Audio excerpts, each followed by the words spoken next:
नमस्कार, सीएनबीसी आवाज पर आप देख रहे हैं प्रॉपर्टी गुरु और आपके साथ मैं हूं आपका होस्ट विपिन भट्ट। तो लेकर हाजिर हैं आपका मनपसंद show property Guru, presented by signature global, making India affordable. एक ऐसा शो जहां पर हर हफ्ते देश के रियल एस्टेट मार्केट पर इन डेप्थ बातचीत होती है, आपके सवाल लिए जाते हैं और उनके जवाब दिए जाते हैं। आपकी प्रॉपर्टी से जुड़ी हर उलझन को सुलझाने की होती है कोशिश। और आज हमारे साथ ये सारी बातचीत करने के लिए मौजूद है प्रॉप स्टोरी के को फाउंडर आशीष महाजन। आशीष जी, बहुत स्वागत है आपका प्रॉपर्टी गुरु में। आइए तो जी, शुरुआत बिल्कुल। करते हैं हमेशा की तरह, थोड़ा हाल ले लेते हैं, ताज़ा हाल शेयर प्रॉपर्टी बाजार का। और इस समय जो मॉनसून है देश में वो बिल्कुल अपने प्रचंड रूप में है, उफान पर है। देश के ज़्यादातर राज्यों में भारी बारिश हो रही है, लेकिन अगर हम आपसे जानना चाहें कि प्रॉपर्टी बाजार का मौसम कैसा है तो क्या कहेंगे आप? विपिन जी, मानसून काफी क्या कहते हैं, फियर्स तरीके से बहुत सारे शहरों में आया है, देखने को आया है। इनफैक्ट मैं बैंगलोर में रहता हूँ। बैंगलोर में सिटी में इतनी इस बार बारिश नहीं हुई है फिलहाल। हम्म। अ, तो व्हाट ऐसा नहीं है कि मानसून या बारिश के कारण बहुत सेंटीमेंट टेम्पर डाउन है। हम्म। जो इशू हमें दिख रहा है बहुत टाइम से, जो चल रहा है कि न्यू सप्लाई क्रिएशन जो है वो थोड़ी स्लो है। अब उसके कई रीजंस हैं, इंक्लूडिंग रेरा अप्रूवल्स या कुछ और प्रोजेक्ट प्लानिंग। हमारे कुछ डेवलपर से बात हुआ कि बिकॉज कस्टमर के टेस्ट चेंज हो गए हम्म। हैं।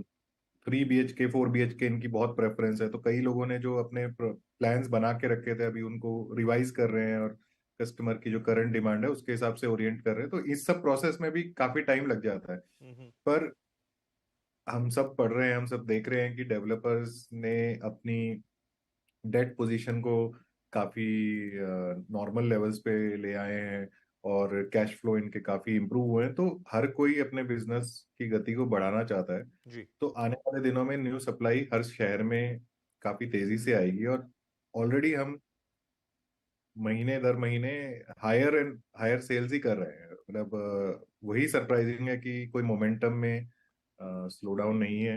इंटरेस्ट रेट्स भी बढ़े, ओवरऑल जो हमने ले ऑफ्स और टेक इंडस्ट्री में थोड़ा इन्वेस्टमेंट का स्लो डाउन देखा पिछले कुछ टाइम में, हम्म। लेकिन इस सब से अभी तक रेजिडेंशियल के मोमेंटम में कमी नहीं देखने को मिली है।